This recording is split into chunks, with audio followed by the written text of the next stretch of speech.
let us talk about Fresnel's biprism. Fresnel's biprism, or otherwise we can refer it in terms of Fresnel's mirrors as well. Now let us talk about this one now in detail. Actually, Fresnel used a biprism to show the interference phenomenon. So basically, Fresnel is the name of the scientist, and Fresnel used a biprism to show the interference phenomenon. Now for this one, he considered a biprism. Okay. Here the biprism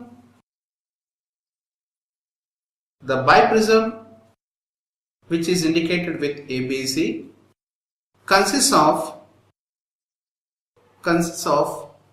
two acute angle prisms. ABC consists of two acute angle prisms placed base to base. Actually, we are saying two acute angle prisms, but actually it is a single prism of obtuse angle of about 179 degrees respectively. Actually, we are calling it as two acute angle prisms. It is basically, as the base is from the base is what we are locating that prism base to base, but actually it is done on a single prism with respect to an obtuse angle of about 179 degrees. As we are stating it in terms of the acute angle prisms, so the angles are obviously 30 degrees on the either side of that particular prism. So we are saying that the acute angle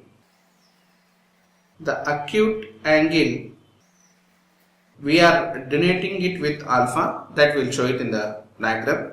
The acute angle alpha is about 30 degrees on both sides of the prism. Next, so coming to the construction part, this is entirely how you are constructing a Fresnel's biprism. We are saying it is used. A biprism is basically consisting of two acute angle prisms placed base to base.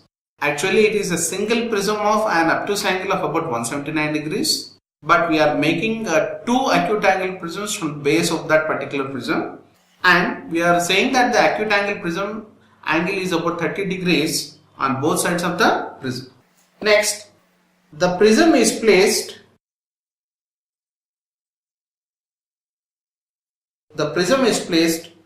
with its refracting edge, or otherwise the refracting surface, parallel to the source S. So S is the chief source of light what we are using here. So it parallel to that, we are making the refracting surface of that particular prism almost parallel to the monochroma, that is your source of light S. Next, here now in doing so, by placing it normal to S, the surface, or the what you call the ray, or otherwise we can refer it as the SA, is normal to base of the prism. SC is normal to the base of the prism ABC. Base of the prism here is nothing but BC. Okay, BC is supposed to be the base of the prism. So SCA is drawn normal to the base of the prism BC. Now this is the working phenomenon or the construction part regarding the Fresnel's biprism. Now let us construct that particular figure over here. Now in this we are talking about Fresnel's biprism. Here we have the prism. This is prism ABC.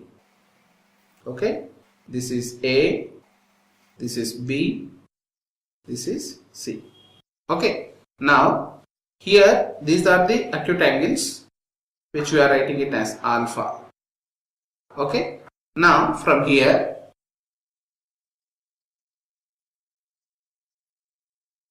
okay, now we said it is drawn with reference to a single prism, right? Now let us construct such case of a thing over here.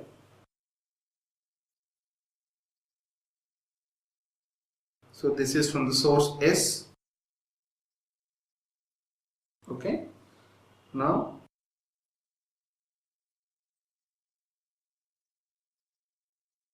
okay, this is S, this is your source of light.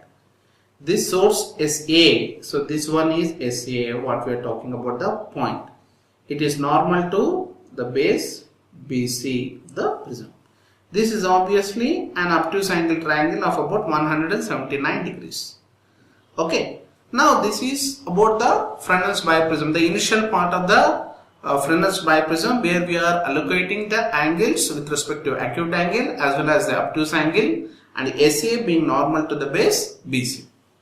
Now in the second part of our this thing, so here what we do here is, if this source of light is allowed to fall on the upper portion of the prism as well as the lower portion of the film, what will happen to the direction of the light ray? So how it gets deviated onto the respective paths is what we are going to see now. Now along these particular positions, we are framing it as such. This is for the upper portion. This is from the lower portion.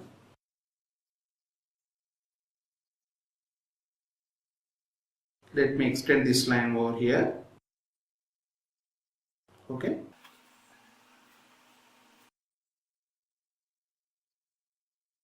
One small portion.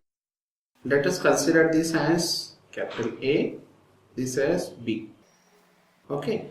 This A and B will act as the coherent sources. Okay. Now the distance between A and B is taken as small d. Okay. Now corresponding to these sources, this is your chief source parallel to BC is what we are making up over here in this case. I am extending this line. Let me finish the diagram first. So from the figure itself, we have done that SA is the point normal to BC. Okay. The next case is, now we have some portions of light getting bent in terms of the upper as well as the downwards of the prism. Now let us based on these respective assumptions, so let us try to analyze the things over here. In the first case, what we have seen, SA is normal to BC. Up to that point is what we have confirmed. In the second sense, from the diagram, we have here, when light falls from S, that is from source S, on the lower portion of the prism, then, so we are talking about S falling on the lower portion of the prism here, this particular portion of the prism, then the light ray is bent upwards, it bends upwards and appears to come from the virtual source B. So here, so light is falling on the lower portion of the prism. when this is the view, then it appears that when it is appearing on that, it appears that the image is bending towards the upward direction. So this is what we can see here. So this is the upward direction. Let me mark it with one more sketch here. So this is bending towards the upper ray. So this is the upper ray what we are seeing here. Okay. Now, how does it appear? Once it is falling, but what is that we are transforming from here? Here it is assumed that it is coming from the virtual source B here. So here B is acting as the virtual source. So it appears to be coming from in that when the source of light is falling on the lower portion of the prism. Similarly, in the next case. So what is the next case here? In the next case, we say that when light falls on the upper portion of the prism, then the light ray is bent downwards and appears to come from virtual source A. Okay, so let me show it in the diagram now. Here what is that we are showing? This source of light S. Okay, this is falling on the upper surface of the prism. So this is the upper surface of the prism. So when it is falling, so when it is falling on the upper portion of that, it is tending to bend here. So this is how we are indicating this. So this is bending towards the lower portion of the, it is bending towards the downward portion. So this is how we are making the light ray bending. So it resembles that this particular one is coming from the virtual source A here. So this is from the virtual source. So as per the diagram we are getting, and it is assumed that it is coming from that portion, but actually it is not happening. Here S is the light which is falling. These are the other two virtual sources of light. A and B are considered as the two virtual sources of the actual source of light. So here we say that, so when light from S falls on the lower portion of the prism, then the light ray is bent upwards and appears to come from the virtual source B. Similarly, when the light falls on the upper portion of the prism, then the light ray is bent towards and appears to come from virtual source A and A. Then similarly, here from these two respective considerations, we can say that here, therefore, from the previous considerations, we see that both A and B are acting as two virtual sources. They are acting as two virtual sources. These virtual sources are almost two virtual sources which are coherent in nature.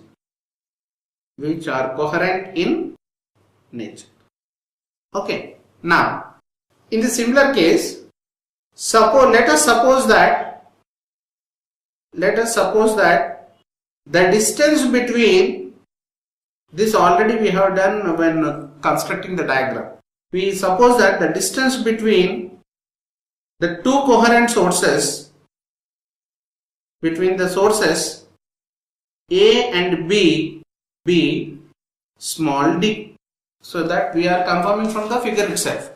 So here the distance between A and B is taken as small d. Now when we do that, if a screen is supposed to be placed,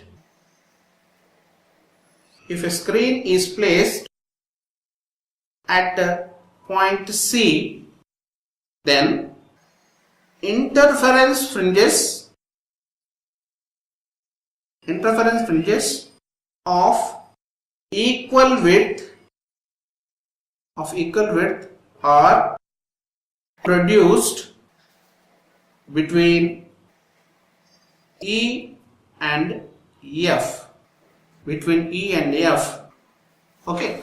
So here we are what we are trying to say over here is, if this C is supposed to be placed at the screen. So this is your screen here. This is your screen. Okay. This is what the slit. You can call it as the slit. Okay. Now when C is placed, then you can see that what is that we are seeing? At C, interference of equal width are produced between E and F. So what are these? This is what we take up the fringe width. So these are the fringes of equal width. So let me show it in a proper sketch here. So these are the fringes between E and F.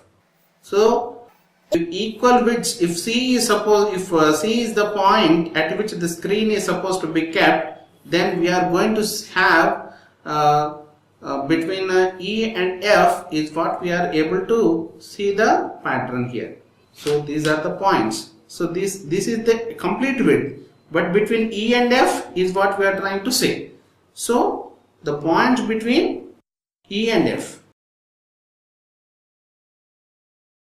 between E and F. Okay. So the one which are crossed over here, they are out of the content. Out of content in the sense, so they're beyond that point of imagination where they are out of. That is, they are not a part of our this thing, where we say that beyond that particular respective point, where we call them as indistinct. We have screen, if at all a particular screen is placed at C, interference fringes of equal width are produced between E and F. So if the screen is placed at C, we are going to have a fringe of equal width.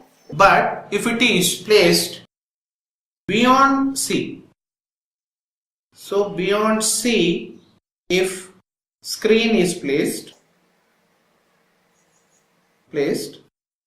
then if the screen is placed, then beyond E and F, the fringes are supposed to be formed. So here we say that if a screen is placed at C, interference fringes of equal width are produced between E and F.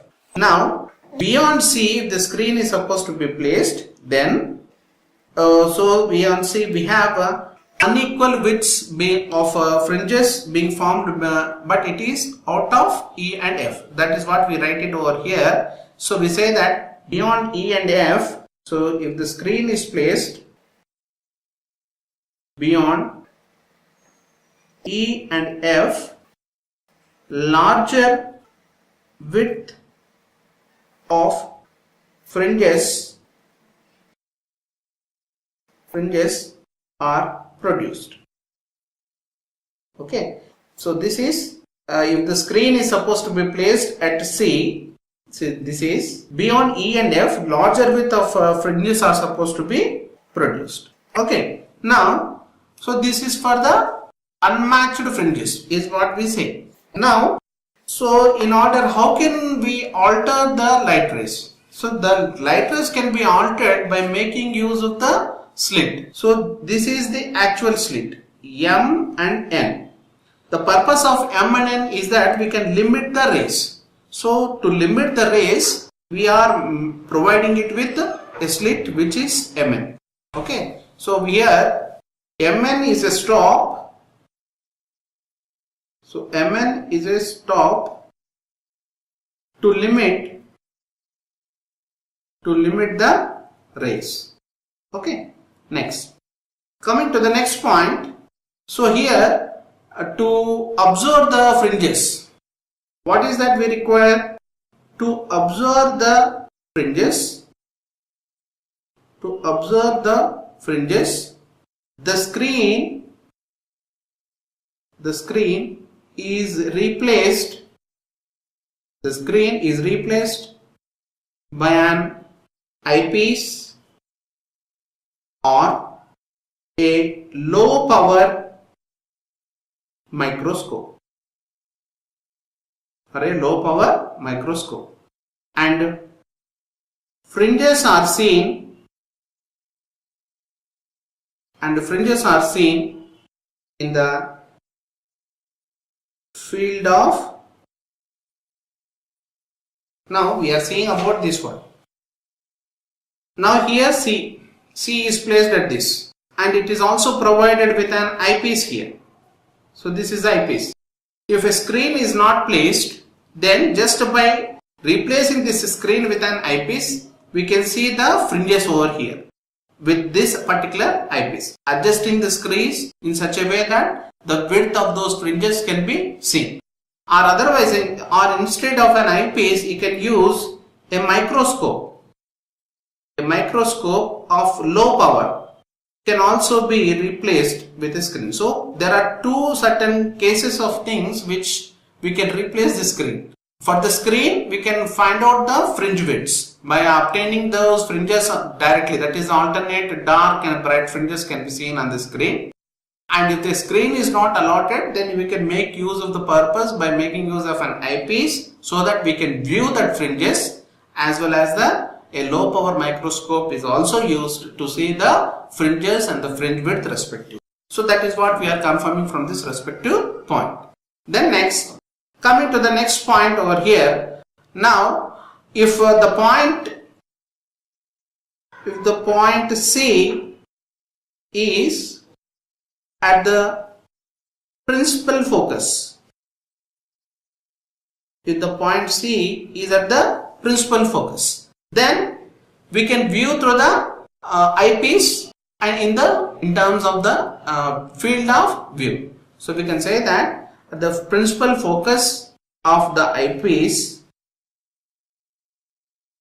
if the point C is at the principal focus of the eyepiece, then the fringes are observed.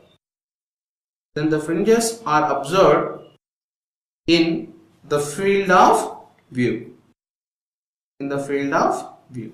So this is for the adjustments made with respect to the eyepiece, whether it is at the point C or at the principal focus. Then obviously we see that if the point C is supposed to be equidistant from the two sources, that is, C is supposed to be equidistant from A and B, then at that particular point, if they are equidistant from A and B, then a point on the screen noted at the brighter region, we can calculate the fringe width accordingly. So let me write down the formula. Now if C is supposed to be equidistant from A and B, so that is the condition. So we say that here the point C is equidistant, means if it is placed at equal distances from A and B. That is what we mean by the word equidistant. The point C is equidistant from two sources A and B. Then what is happening? It is equidistant from A and B. Then the point C has maximum intensity if they are equidistantly placed. Now, so it has maximum intensity, that is at the center itself we have the maximum amount of brightness. Now at that particular point, the width of, we already said that there are alternate bright and dark fringes being formed around that particular point C. So to calculate the width of that particular fringe, the width of the fringe at any point, the width of the fringe at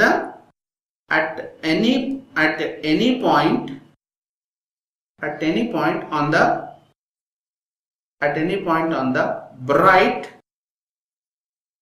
bright fringe on the screen, at the center of the screen rather, at any point on the center of the bright fringe on the screen is given by beta is equal to lambda d by small d. So this is for the fringe width, is what we are calculating. Fringe width beta is equal to lambda d by small d. This is for what? at the center of the bright fringe. Okay, that is for the condition of the fringe width. Okay, next, simultaneously coming to the next point over here. At any point on the screen, at any point on the screen, at any point on the screen, at any point on the screen will be at the center of bright fringe, if its distance from C is n lambda d by d, where n is equal to 0, 1, 2, 3 and so on, etc.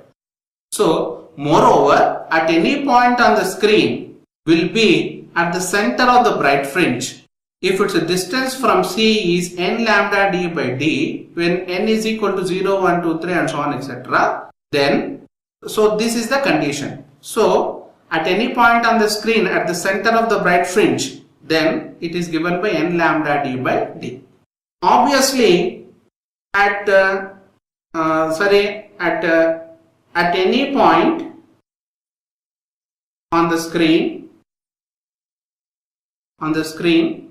will be at the center of dark fringe if its distance from C is, in place of n, we do it with 2n plus 1 into lambda d by d, where n is equal to 0, 1, 2, 3 and so on, etc. So this is the condition. So at any point on the screen, so what we mean by these respective sentences is that first, the width of the screen, the width of the fringe, or we can say that for a dark fringe that is exactly at the center, then beta is equal to lambda b by d at the center of the, so this is with respect to the center of dark or bright fringe on the screen. If you want to identify any point of a fringe which is obviously on the screen, then we calculate it as beta is equal to lambda d by d. But if the same is the case for at any point on the screen at the center of the bright fringe, we are talking about alternate dark and bright fringe, and you are selecting at the center of the bright fringe, then the distance from C is taken as n lambda d by d, and n is 0, 1, 2, 3, etc. At any point on the screen, if there is at a point on the dark fringe, then its distance from C is given by 2n plus 1 into lambda d by d, and when n is equal to 0, 1, 2, 3, etc. This is how we can determine the points with respect to the Fresnel's biprism. Moreover, within a given limit between E and F is what we have seen it from the diagram. So the fringe width can be calculated.